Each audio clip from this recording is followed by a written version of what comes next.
నమస్కారం. సిక్కుల హృదయ స్పందన న్యూస్కు స్వాగతం. నేను మీ సత్యం. ఈరోజు వార్తా విశేషాలు ఇలా ఉన్నాయి. శ్రీకాకుళం జిల్లా జీవనాడి వంశధార ప్రాజెక్టు 2వ దశను కేంద్ర రాష్ట్ర ప్రభుత్వాల సహకారంతో పూర్తి చేస్తామని, అలాగే ప్రాజెక్టు ఎడమ ప్రధాన కాలువను ఆధునీకరిస్తామని కేంద్ర పౌర విమానయాన శాఖ మంత్రి కింజరాపు రామ్మోహన్ నాయుడు తెలిపారు. వంశధార ప్రాజెక్టు రూపశిల్పి స్వర్గీయ సిఆర్ఎం పట్నాయక్, అలాగే మోక్షగుండం విశ్వేశ్వరయ్యల విగ్రహావిష్కరణ సందర్భంగా జిల్లా కేంద్రంలోని వంశధార కార్యాలయ ఆవరణలో ఏర్పాటు చేసిన కార్యక్రమంలో కేంద్ర మంత్రి మాట్లాడారు.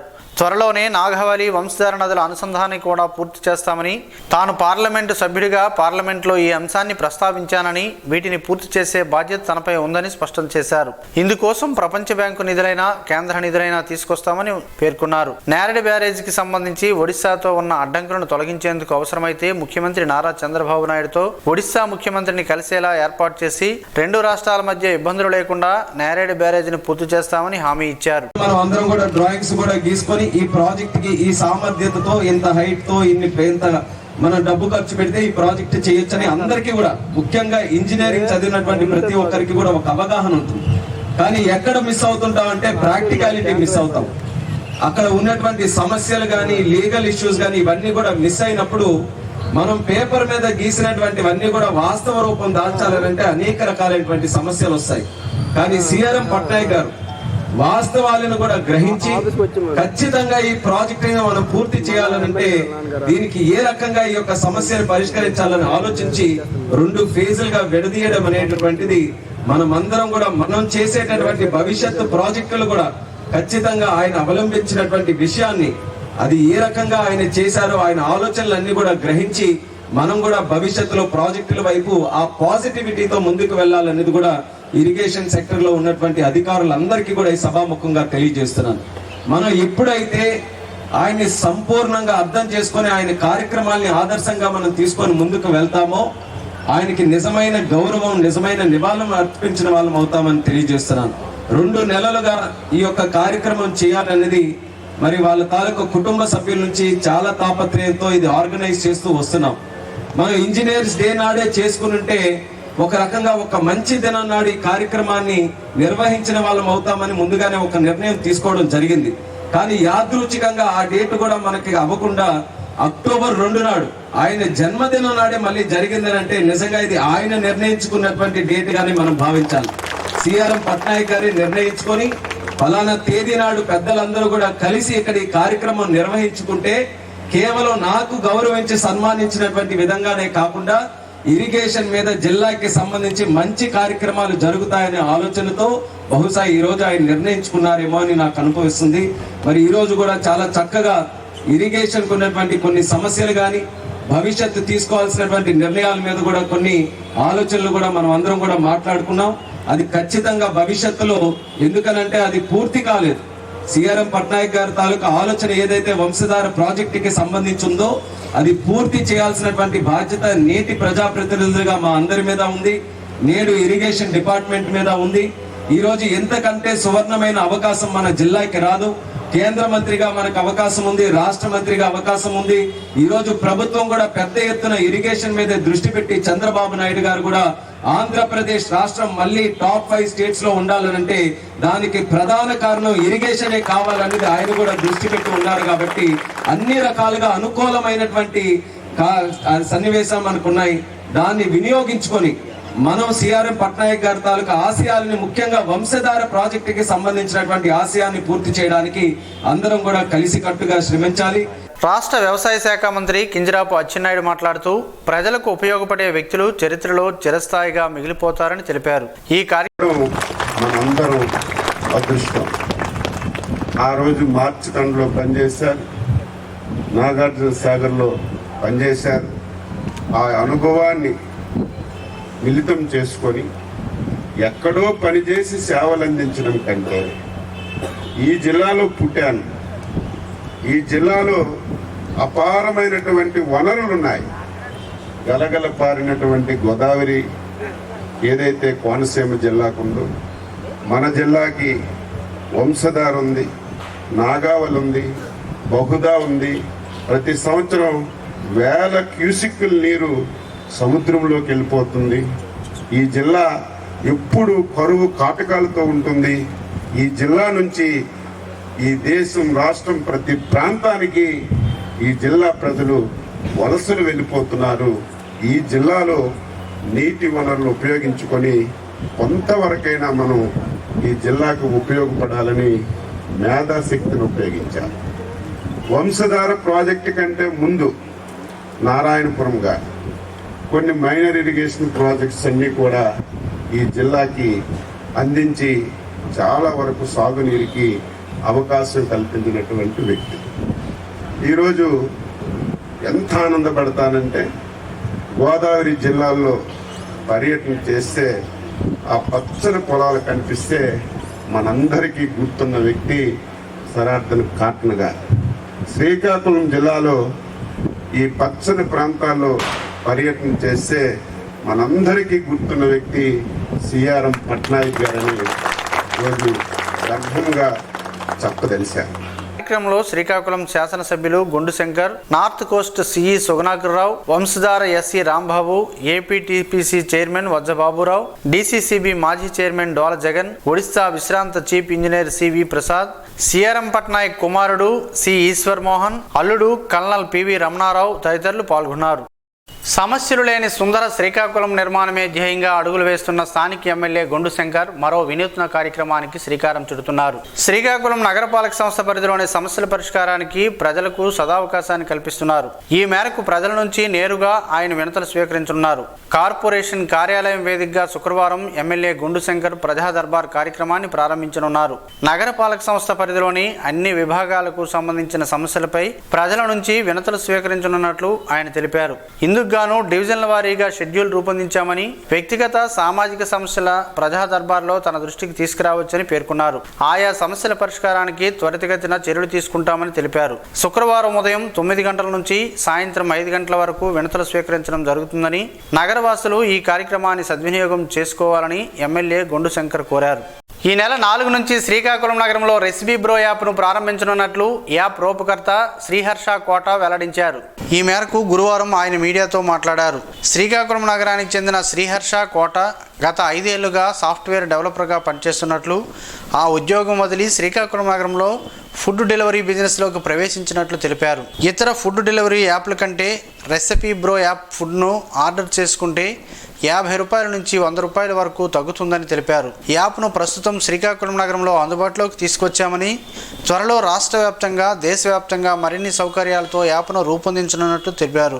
యాప్లో ఫుడ్ డెలివరీ చేసుకుంటే అదనపు రుసుము లేకుండా తక్కువ ధరకు వినియోగదారులకు అందిస్తున్నామని అన్నారు. ప్రస్తుతం ఈ యాప్ ప్లేస్టోర్లో అందుబాటులో ఉందని అన్నారు. జిల్లా నిరుద్యోగ యువతకు ఉపాధి కల్పించేందుకే ఈ ఫుడ్ డెలివరీ బిజినెస్ను ప్రారంభించినట్లు ఆయన తెలిపారు. సొంతంగా ఈ యాప్ను రూపొందించామని, క్యాటరింగ్ సదుపాయం కూడా కలదని అన్నారు. ఈ జిల్లా వాడిగా తనను అందరూ ఆదరించాలని కోరారు. ఇతర వివరాలకు 9701468627 నెంబర్కు సంప్రదించాలని సూచించారు. వైసీపీకి ప్రజలు మళ్లీ అధికారం ఇస్తే ఆంధ్ర పరిస్థితి వేరేగా ఉండేదని టీడీపీ నగర అధ్యక్షుడు మాధారపు వెంకటేష్ ఆరోపించారు. గురువారం ఆయన మీడియాతో మాట్లాడుతూ, చంద్రబాబు నాయుడు ఎన్నికల హామీల్లో భాగంగా 1000 రూపాయలను ఒకేసారి పెంచిన సొమ్ముతో 1వ తేదీన లబ్ధిదారులకు పింఛను అందజేస్తున్నట్లు తెలిపారు. జగన్ రెడ్డి ప్రభుత్వంలో 1000 రూపాయలను పెంచడానికి 4 ఏళ్లు పట్టిందని ఎద్దేవా చేశారు. చెత్తపై పన్నును జగన్ ప్రభుత్వం విధిస్తే కూటమి సర్కార్ ఆ పన్నును తొలగించి ప్రజల అభిమానాన్ని పొందుతుందని అన్నారు. కూటమి సర్కార్ రాష్ట్ర అభివృద్ధికి, ప్రజల సంక్షేమానికి నిరంతరం కృషి చేస్తుందని అన్నారు. ప్రజలంతా ఆలోచన చేసి రాష్ట్ర అభివృద్ధి కోసం చంద్రబాబును ఎన్నుకున్నారని మాధారపు వెంకటేష్ తెలిపారు. విద్యార్థులు స్కిల్స్ నేర్చుకుని వాటిని జీవితంలో అన్వయించుకోవాలని జిల్లా నైపుణ్యాధికారి సాయి కుమార్ సూచించారు. శ్రీకాకుళంలో ఉన్న సన్ డిగ్రీ కాలేజీలో గత 30 రోజులుగా సాగుతున్న మొదటి విడత ఉన్నత ఇంగ్లీష్ లైఫ్ స్కిల్స్ మొదటి విడత ముగింపు కార్యక్రమం ఈరోజు ఘనంగా జరిగింది. ఈ కార్యక్రమంలో పాల్గొన్న డిఎస్డిఓ మాట్లాడుతూ, ఉన్నతి సంస్థ వారి మెథడాలజీ చాలా బాగుందని, శిక్షణ తీసుకున్న విద్యార్థులు అనర్గళంగా ఆంగ్లంలో మాట్లాడుతూ ఉంటే ముచ్చటేస్తుందని, చదివి నేర్చుకునే దానికంటే ప్రాక్టికల్గా నేర్చుకోవడం వలన జీవితాంతం గుర్తుండిపోతుందని, ఇలాంటి కోర్సు మన విద్యార్థులకు అందడం గర్వకారణంగా ఉందని అన్నారు. ఉన్నతి సంస్థ ప్రతినిధి రంజిత్ కుమార్ మాట్లాడుతూ గత 15 సంవత్సరాలుగా వివిధ కళాశాలలో పనిచేయగలిగిన సంతృప్తి ఉన్నతిలో దొరుకుతుందని చెప్పారు. ఈ కోర్సు నేర్చుకున్న విద్యార్థుల్లో స్టేజ్ ఫియర్ పోతుందని, అనర్గళంగా ఆంగ్లం మాట్లాడతారని, అలాగే టైం మేనేజ్మెంట్ కూడా తెలుస్తుందని అన్నారు. ఈ కార్యక్రమంలో ముందుగా విద్యార్థులు ఒక్కొక్కరిగా వారి అనుభవాలను ఆంగ్లంలో అనర్గళంగా పంచుకున్నారు. ఈ కార్యక్రమంలో ఏపీఎస్ఎస్డిసి కోఆర్డినేటర్ దివ్య, కళాశాల డైరెక్టర్స్ జయరాం, కామేశ్వరరావు, మురళి, గౌతమి, ఫైనల్ విద్యార్థులు తదితరులు పాల్గొన్నారు. వరద బాధితులకు సీఎం చంద్రబాబు ప్రభుత్వం చేపట్టిన సహాయక కార్యక్రమాలు బాగున్నాయని కేంద్ర మాజీ మంత్రి చింతా మోహన్ కొనియాడారు. గురువారం నగరంలోని ఓ హోటల్లో ఏర్పాటు చేసిన మీడియా సమావేశంలో ఆయన మాట్లాడుతూ ఈ రాష్ట్రంలో ఏర్పడిన కూటమి సర్కార్ ఎన్నికల్లో ఇచ్చిన సూపర్ 6 హామీలను తప్పనిసరిగా అమలు చేయాల్సిందేనని డిమాండ్ చేశారు. లేనిచో ప్రజల పక్షాన కాంగ్రెస్ పార్టీ తరపున తామే పోరాటం చేస్తామని హెచ్చరించారు. తిరుపతి లడ్డు విషయంలో చంద్రబాబు నాయుడు తొందరపడ్డారని అనిపిస్తుందని, అక్కడ ఎలాంటి కల్తీ జరగదని తన అభిప్రాయంగా ఆయన తెలిపారు. 320 రూపాయలు ఏ ట్రేడర్ అయినా కూడా నష్టంతో ఇస్తాడా? ఇవ్వడో. వాడు ఏం చేస్తున్నాడు అని అంటే నెయ్యిలో నూనె కలుపుతున్నాడు, వంట నూనె కలుపుతున్నాడు, పామాయిల్ కలుపుతున్నాడు, ఏది చీప్ గా ఉంటే తీసి కలుపుతున్నాడు. కలుపుతున్నది మాత్రం వెజిటేరియన్ నెయ్యి, నూనె, వంట నూనెలు. గొడ్డు మాంసం లేదు, పంది మాంసం లేదు, చేపల మాంసం లేదు. ఇది అబద్ధాలు, నమ్మాల్సిన పని లేదు. అక్కడ లడ్డు తయారు చేస్తున్నటువంటి వాళ్ళు కూడా ప్యూర్ వెజిటేరియన్లు. నేను కులాన్ని గురించి ప్రస్తావించదలుచుకోలేదు ఇక్కడ. ప్యూర్ వెజిటేరియన్లు వాళ్ళకి ఇచ్చినటువంటి నూనెతో, నెయ్యితో, ఇచ్చినటువంటి పదార్థాలతో తయారు చేస్తున్నారు. ఒకప్పుడు 25 రూపాయలు ఉండేది లడ్డు, 50 రూపాయలు పెంచంగానే లడ్డు ధర పెంచేశారు అన్నారు. సరసమైన ధరలకు లడ్డు ఇవ్వాలి, విక్రయం చేయాలి అన్నది భక్తుల ఆలోచన, ఆవేదన.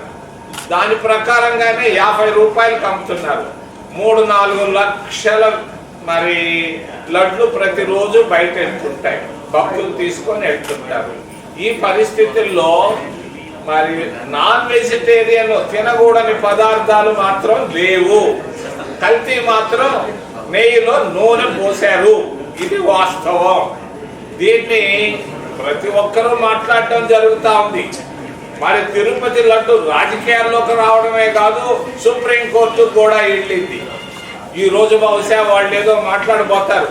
ఏం మాట్లాడినా కూడా అక్కడ చేస్తున్నటువంటి మరి తిరుమల తిరుపతి దేవస్థానం ఉద్యోగస్తులు మంచి వాళ్ళు, నీతి పరులు, నిజాయితీ పరులు, శ్రేష్టమైనటువంటి వాళ్ళు. కానీ వచ్చినటువంటి ధర్మకర్త మండలి, వైసీపీ ప్రభుత్వంలో వచ్చినటువంటి ధర్మకర్త మండలిలో కొంత అవతవకలు ఉన్నాయి. వాళ్ళు పొరపాట్లు చేశారు. గత 5 సంవత్సరాల్లో టికెట్లు 500 రూపాయల టికెట్లను 5,000 రూపాయలకు అమ్ముకున్నారు. ఇది నిజం. ఈ సమావేశంలో కాంగ్రెస్ పార్టీ నాయకులు, కార్యకర్తలు తదితరులు ఉన్నారు. పార్టీ కార్యకర్తలకు, నాయకులకు అండగా ఉంటానని మాజీ స్పీకర్ తమ్మినేని సీతారాం భరోసా కల్పించారు. గురువారం ఆమ్దాలవలస మున్సిపాలిటీలో మెట్టెక్కి వలసకు చెందిన పొన్నాడ రామారావు ఇటీవల అనారోగ్యంతో బాధపడుతున్నారు. ఈ విషయం తెలుసుకున్న తమ్మినేని సీతారాం ఆయనను కలిసి పరామర్శించారు. అతని ఆరోగ్యం కుదుటపడాలని సీతారాం ఆకాంక్షించారు. ప్రస్తుతం ఆరోగ్య పరిస్థితులను అడిగి తెలుసుకున్నారు. ఆరోగ్యం పట్ల శ్రద్ధ వహించాలని, పార్టీ ఎప్పుడూ అండగా ఉంటుందని భరోసా కల్పించారు. ఆయనతో పాటు మున్సిపల్ మాజీ ఫ్లోర్ లీడర్ బొడ్డేపల్లి రమేష్ కుమార్, విజయ్, ఎల్ల హేమంత్, రంజిత్, సతీష్ తదితరులు ఉన్నారు. ఆంధ్రప్రదేశ్ గ్రామీణ వికాస్ బ్యాంకు సేవలు సంతృప్తికరంగా ఉన్నాయని శ్రీకాకుళం శాసనసభ్యులు గొండు శంకర్ పేర్కొన్నారు. ఆంధ్రప్రదేశ్ గ్రామీణ Vikas bank employees union officers association సభ్యులు సంయుక్తంగా బుధవారం శ్రీకాకుళం నగరంలో ఓ ఫంక్షన్ హాల్లో నిర్వహించిన సమావేశంలో ముఖ్య అతిథిగా పాల్గొన్న శ్రీకాకుళం ఎమ్మెల్యే గొండు శంకర్ మాట్లాడుతూ ఆంధ్రప్రదేశ్ గ్రామీణ Vikas bank golden Jubilee celebration జరుపుకోవడం సంతోషంగా ఉందని, సామాన్య ప్రజల నమ్మకాన్ని పొందుతూ ఖాతాదారులకు విశిష్ట సేవలు అందిస్తూ మంచి గుర్తింపు వచ్చిందని బ్యాంకు సిబ్బంది అందరికీ అభినందించారు. ఆంధ్రప్రదేశ్ గ్రామీణ వికాస్ బ్యాంకును నేషనల్ రూరల్ బ్యాంక్ గా నామకరణం చేయాలన్న ప్రతిపాదన సముచితమని పేర్కొన్నారు. బ్యాంకు అధికారులు బ్యాంకు ద్వారా ప్రజలకు అందిస్తున్న సేవలను వివరించారు. ఈ కార్యక్రమంలో బ్యాంకు అధికారులు, సిబ్బంది తదితరులు పాల్గొన్నారు. బూర్జ మండల కేంద్రంలో శ్రీ దేవీ నవరాత్రి మహోత్సవాలు గురువారం అత్యంత వైభవంగా ప్రారంభమయ్యాయి. బూర్జ శ్రీనివాస వర్తక సంఘం గ్రామస్తులు సహాయ సహకారాలతో ఈ ఉత్సవాలు గురువారం నుండి ఈ నెల 12వ తేదీ వరకు వేద పండితులు అంపోలు కేశవ శర్మ మంత్రోచ్చరణతో అత్యంత వైభవంగా నిర్వహించనున్నట్లు కమిటీ ప్రతినిధులు తెలిపారు. ప్రతిరోజు కుంకుమ పూజలు నిర్వహించనున్నారు. ఈ ఉత్సవాల్లో భాగంగా 3న కలశ స్థాపన, 6న సూర్య నమస్కారాలు, 7న సహస్రలింగార్చన, 9న సహస్ర తమలార్చన, 10న కమలార్చన, 11న కుంకుమార్చన, 12న విజయదశమి ట్రైలర్స్ చే ప్రత్యేక పూజలు, తిరువీధి మహోత్సవాలు, సాంస్కృతిక కార్యక్రమాలు నిర్వహించనున్నట్లు తెలిపారు. అలాగే అన్నంపేట గ్రామంలో కూడా శ్రీదేవి నవరాత్రి ఉత్సవాలు ప్రారంభమయ్యాయి. సృష్టిలో అన్ని జీవరాశులు బ్రతికి ఉంటేనే మనిషి మనుగడ సాగించగలడని, కానీ అదే జీవరాశుల మనుగడకు మనుషులు అవసరం లేదని ప్రకృతి వ్యవసాయ ఉద్యమ ప్రచారకర్త ఎం విజయరామ్ స్పష్టం చేశారు. గురువారం స్థానిక నారాయణ తిరుమల మండపంలో జరిగిన సుభాష్ పాలేకర్ కృషి యువ రైతుల శిక్షణ ఆహ్వాన సదస్సులో ఆయన మాట్లాడుతూ, సృష్టిలో అన్ని జీవులు వాటి ఆహారం, నివాసం స్వయంగానే సమకూర్చుకుంటాయని, మనుషులు ప్రతిదీ ఇతర ప్రాణులపై ఆధారపడి జీవిస్తున్నాడని అన్నారు. ప్రకృతిని నాశనం చేసే మనిషి ప్రకృతి ఉపద్రవాలు కారణమవుతున్నాడని, మనిషికి ప్రాణవాయువునిచ్చే వేప చెట్టు కాకులకు ఆవాసం అవుతుందని, వేప పళ్ళు, వేప చిగురు, అలాగే ద్వారబంధాలు కూడా వాడుతామని చెప్పారు. కానీ ఆ చెట్టును మనిషి అవసరాలకు విచ్చలవిడిగా నరికేస్తున్నాడని ఆవేదన వ్యక్తం చేశారు. అభివృద్ధి పేరుతో చెట్టును, మట్టిని, నదులు, చెరువులను మాయం చేస్తే మానవ మనుగడ ప్రశ్నార్థకంగా అవుతుందని అన్నారు. ఆడంబరాల వలన మరింత కాలుష్యం పెంచుతున్నామని, పెళ్లి పేరుతో మరీ దుబారా చేస్తూ ఆహారాన్ని వ్యర్థం చేస్తున్నారని అన్నారు. 18% మంది సంతాన లోపంతో బాధపడుతున్నారని, దీని వలన సంతానోత్పత్తి పడిపోతుందని అన్నారు. దేశవ్యాప్తంగా అంతరించిపోతున్న ఔషధ మొక్కలను రక్షించుకోవాల్సిన అవసరం చాలా ఉందని అన్నారు. చేతి వృత్తులు, గ్రామీణ కళాకారులు, జానపద గీతాలు, వ్యవసాయం మన సాంప్రదాయంలో భాగమని, వాటిని కూడా మనం పరిరక్షించుకోవాలని అన్నారు. భాస్కర ప్రకృతి వ్యవసాయ రైతు దార్లపూడి రవి ఆధ్వర్యంలో జరిగిన ఈ సమావేశంలో నారాయణ తిరుమల ప్రధాన అర్చకులు Gurugubelli Srinivasulu, doctor PLN Raju, art of living DDC సభ్యులు బివి రవిశంకర్ తదితరులు పాల్గొన్నారు. సహారా ఖాతాదారులకు డిపాజిట్ సొమ్మును తక్షణమే చెల్లించాలని సహారా కస్టమర్స్ మరియు workers welfare association Srikakulam branch నాయకులు డిమాండ్ చేశారు. శ్రీకాకుళం నగరంలోని ఓ ప్రైవేట్ ఫంక్షన్ హాల్లో గురువారం సహారా కార్యకర్తలు ఖాతాదారుల సంక్షేమ సంఘం ఆధ్వర్యంలో సమావేశాన్ని నిర్వహించి వారు ఎదుర్కొంటున్న సమస్యలను ప్రస్తావించారు. సహారా వెల్ఫేర్ అసోసియేషన్ అధ్యక్షులు, ఉపాధ్యక్షులు బోయిని సత్యనారాయణ, బైపల్లి సత్యరాజు, కార్యదర్శి కెవి ప్రసాదరావు, జామి కొండలరావు మాట్లాడారు. చెల్లింపులు జరగక గత 12 ఏళ్లలో 7,674 మంది ఏజెంట్లు, ఖాతాదారులు ఆత్మహత్యలు చేసుకున్నారని ఆవేదన వ్యక్తం చేశారు. గడువు ముగిసినా ఖాతాలకు చెల్లింపు జరగడం లేదని వాపోయారు. గతంలో 5 సార్లు భారతదేశంలో గల 155 దినపత్రికలకు వివిధ భాషల్లో ప్రజలకు ఇవ్వవలసిన బకాయి కంటే 3 రెట్లు ఆస్తులు ఉన్నట్లు ప్రకటనలో తెలిపారని గుర్తు చేశారు. గ్రామీణ ప్రాంతాల్లో పంచాయతీరాజ్ వ్యవస్థను బలోపేతం చేయడమే రాష్ట్రీయ గ్రామ స్వరాజ్ అభియాన్ లక్ష్యమని Andhra Pradesh state institute of rural development assistant commissioner Krishnamohan అన్నారు. జిల్లా పరిషత్ సమావేశ మందిరంలో 3 రోజుల పాటు నిర్వహిస్తున్న శిక్షణా కార్యక్రమాలను గురువారం ఆయన ప్రారంభించారు. ఈ శిక్షణలో భాగంగా ఆయన మాట్లాడుతూ, స్థానిక ప్రజాప్రతినిధులకు ఆయా అంశాలపై పూర్తిస్థాయి శిక్షణ ఇవ్వనున్నామని అన్నారు. ఇంకా గ్రామ, మండల, జిల్లా పరిషత్తుల్లో సాధారణ కనీస పరిపాలనా విధాన చట్టం 1994, గ్రామ పంచాయతీలలో పారిశుద్ధ్యం, వ్యర్థాల నిర్వహణ, తాగునీటి సరఫరా, లేఅవుట్లు ప్లాన్లు, బిల్డింగ్ రెగ్యులరైజేషన్, స్థానిక సంస్థల ఆస్తులు, వాటి పరిరక్షణ, వీధి దీపాలు, విద్యుత్ బిల్లుల నిర్వహణ, ఆర్థిక నిర్వహణ, చట్టపరమైన అక్షరాస్యత, కేంద్ర రాష్ట్ర ప్రభుత్వాల ముఖ్య శాసనాలు, సాంఘిక సంక్షేమ పథకాలు తదితర అంశాలపై శిక్షణ ఇవ్వనున్నట్లు వివరించారు. ఈ శిక్షణలో భాగంగా ఎంపిక చేసిన పంచాయతీరాజ్లోని వివిధ కేడర్లకు చెందిన 11 మందికి ప్రత్యక్షంగా శిక్షణ ఇస్తున్నామని తెలిపారు.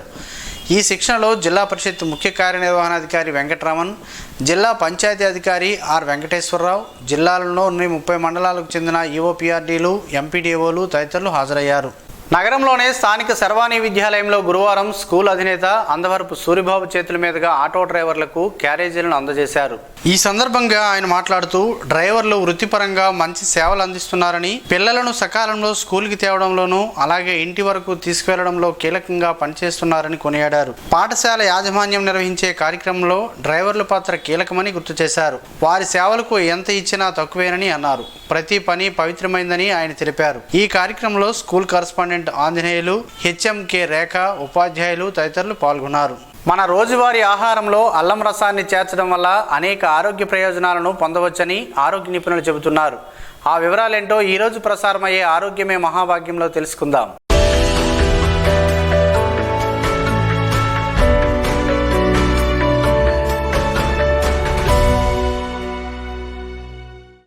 మెరుగైన జీర్ణక్రియ, రోగనిరోధక శక్తి, బరువు నిర్వహణ, రక్తంలో చక్కెర నియంత్రణ లాంటి వాటికి అల్లం రసం ఓ శక్తివంతమైన టానిక్గా పనిచేస్తుందని ఆరోగ్య నిపుణులు చెబుతున్నారు. ఇందులో యాంటీ ఆక్సిడెంట్లు, యాంటీ ఇన్ఫ్లమేటరీ లక్షణాలు పుష్కలంగా ఉంటాయి. అల్లం రసాన్ని క్రమం తప్పకుండా తాగడం వల్ల కలిగే వివిధ ఆరోగ్య ప్రయోజనాలను ఒకసారి చూద్దాం. అజీర్ణం, ఉబ్బరం, వికారం వంటి జీర్ణ సమస్యలకు సహజ నివారణగా అల్లం చాలా కాలంగా ఉపయోగిస్తున్నారు. అల్లం రసం తాగడం వల్ల జీర్ణ వ్యవస్థను ఉత్తేజపరచడానికి, జీర్ణక్రియను మెరుగుపరచడానికి, అలాగే జీర్ణాయాంతరం బాధ లక్షణాలను తగ్గించడానికి సహాయపడుతుంది. అల్లంలో యాంటీ ఆక్సిడెంట్లు పుష్కలంగా ఉంటాయి. ఇవి రోగనిరోధక వ్యవస్థను బలోపేతం చేయడానికి, శరీరాన్ని ఇన్ఫెక్షన్లు, వ్యాధుల నుండి రక్షించడానికి సహాయపడతాయి. అల్లం రసాన్ని క్రమం తప్పకుండా తీసుకోవడం వల్ల రోగనిరోధక శక్తిని పెంచడానికి, అనారోగ్యాలను దూరంగా ఉంచడానికి సహాయపడుతుంది. అల్లంలో శక్తివంతమైన యాంటీ ఇన్ఫ్లమేటరీ లక్షణాలు ఉంటాయి. ఇవి శరీరంలో మంటను తగ్గించడంలో సహాయపడతాయి. అల్లం రసాన్ని క్రమం తప్పకుండా తాగడం వల్ల ఆర్థరైటిస్, కండరాల నొప్పి, వాపును తగ్గించడానికి సహాయపడుతుంది. అల్లం రసం జీవక్రియను పెంచి కొవ్వు కరిగించడాన్ని ప్రోత్సహిస్తుంది. ఆకలిని అణచివేయడానికి సహాయపడుతుంది. కాబట్టి బరువు తగ్గించే ఆహారానికి ఇది గొప్పగా ఉపయోగపడుతుంది. అల్లం రక్తంలో చక్కెర స్థాయిలను నియంత్రించడానికి, ఇన్సులిన్ సున్నితత్వాన్ని మెరుగుపరచడానికి సహాయపడుతుందని అధ్యయనాలు చెబుతున్నట్లు ఆరోగ్య నిపుణులు చెబుతున్నారు.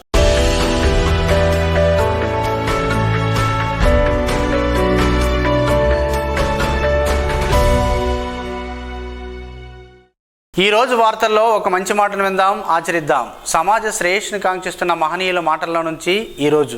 జీవనం, గమనం, గమ్యం. హైందవుడు అంటే తనకు గాని, కుటుంబానికి గాని, సమాజానికి గాని ఉపయోగమైన పని చేయువాడు. తనకు, కుటుంబానికి, సమాజమునకు, లోకానికి నష్టం చెయ్యనివాడు. తెలివి కంటే మౌనంగా ఉండడం ప్రకృతి సిద్ధం. మౌనం కంటే ఏకాంతంగా ఉండడం ఆత్మసిద్ధం. ఈ అన్నింటినీ త్యాగం చెయ్యడమే పరమాత్మ సిద్ధం. ఓం శ్రీ గాయత్ర్యై నమః. స్పందన న్యూస్ ఇప్పుడు యూట్యూబ్లో అందుబాటులో ఉంచడమైనది. SDV స్పేస్ స్పందన అని టైప్ చేసి ప్రేక్షకులు తమకు అనుకూలమైన సమయంలో న్యూస్ని వీక్షించగలరు. ఈ వార్తలు ఇంతటితో సమాప్తం. మరలా ప్రసారం అయ్యే స్పందన న్యూస్లో కలుద్దాం. అంతవరకు సెలవు. నమస్కారం. మీ మాటే మా బాట.